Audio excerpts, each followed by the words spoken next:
In early 1941, before the year 1940, the Pacific seemed to tilt entirely toward the rising empire of Japan. A tide of military victories swept across Asia and the Pacific as Japanese forces overran territories with astonishing speed. The surprise attack on Pearl Harbor opened the floodgates for rapid offensives that conquered the Philippines, Malaya, Hong Kong, and the Dutch East Indies.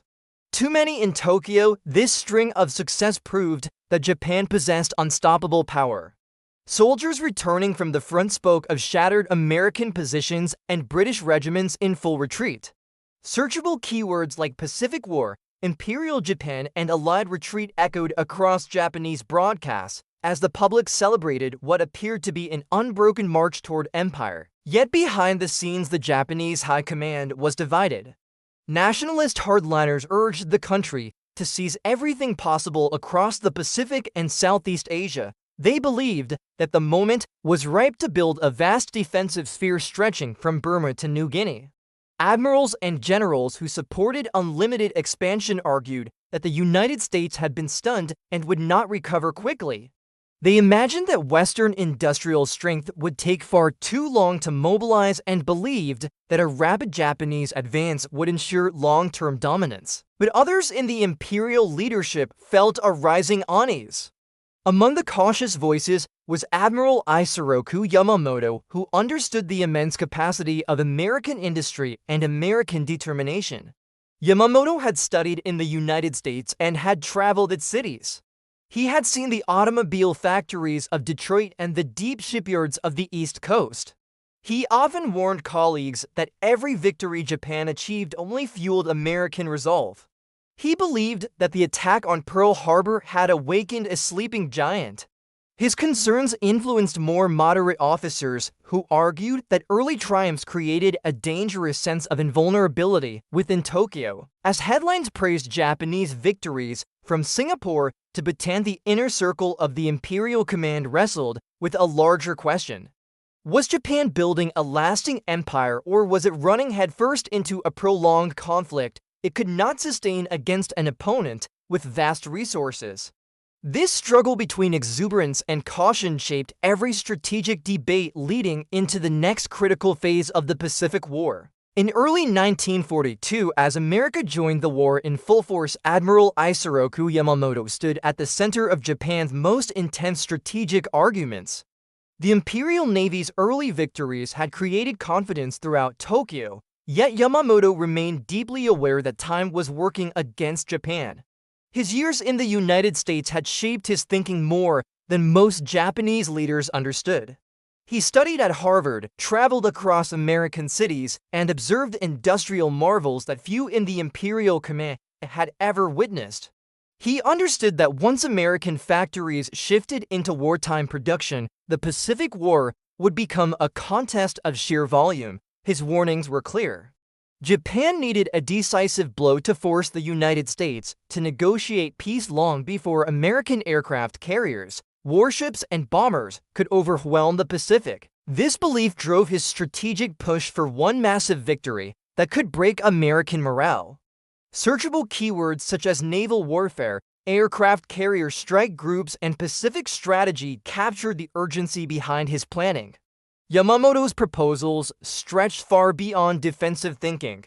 He envisioned bold offensives into the Indian Ocean to cripple British power, operations toward Australia to isolate Allied positions, and above all a strike against Midway that he believed would lure American carriers into a trap.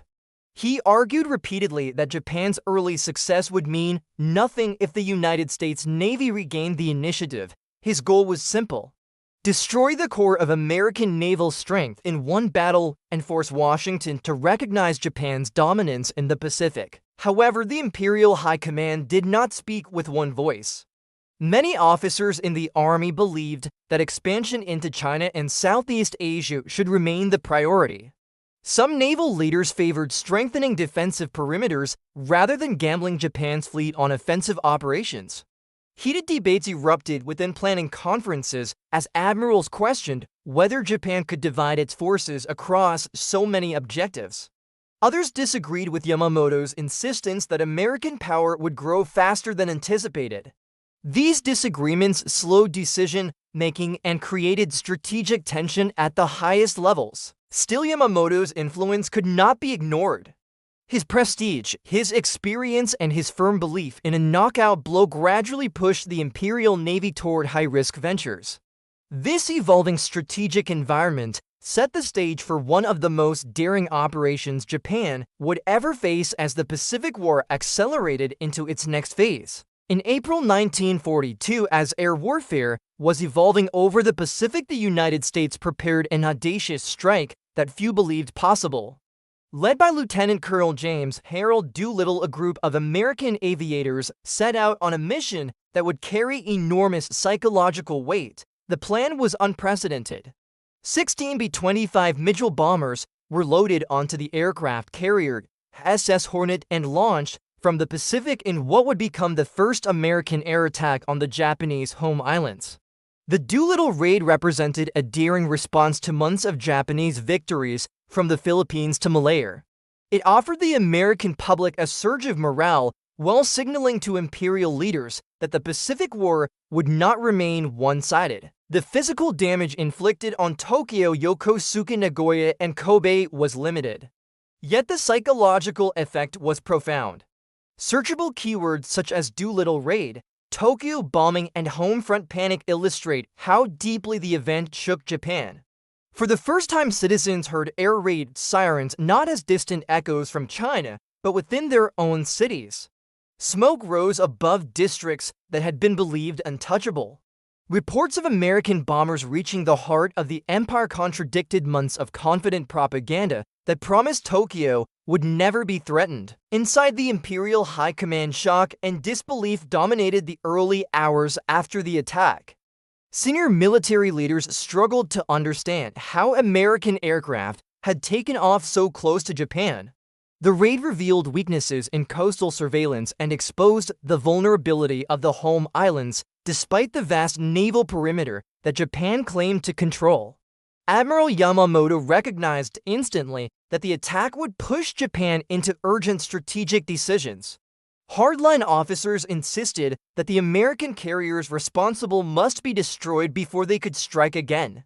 Moderates feared that an aggressive pursuit might stretch Japanese forces to thin. The raid did more than damage buildings. It struck at the cultural heart of Japan's wartime psychology, which relied heavily on the belief that the home islands were shielded by distance, naval power, and divine protection. That illusion ended the moment American bombers appeared over Tokyo. The shock magnified internal disagreements and accelerated Japan's movement toward a confrontation that would determine the fate of the Pacific War. In late April 1942, as the echoes of the Doolittle Raid still unsettled the imperial leadership, Japan began rushing toward a decision that would reshape the entire Pacific War. Military councils in Tokyo concluded that the only way to prevent another American strike was to destroy the remaining United States aircraft carriers. The attack on Tokyo convinced many leaders that the American fleet was far bolder and far more capable than earlier victories had suggested.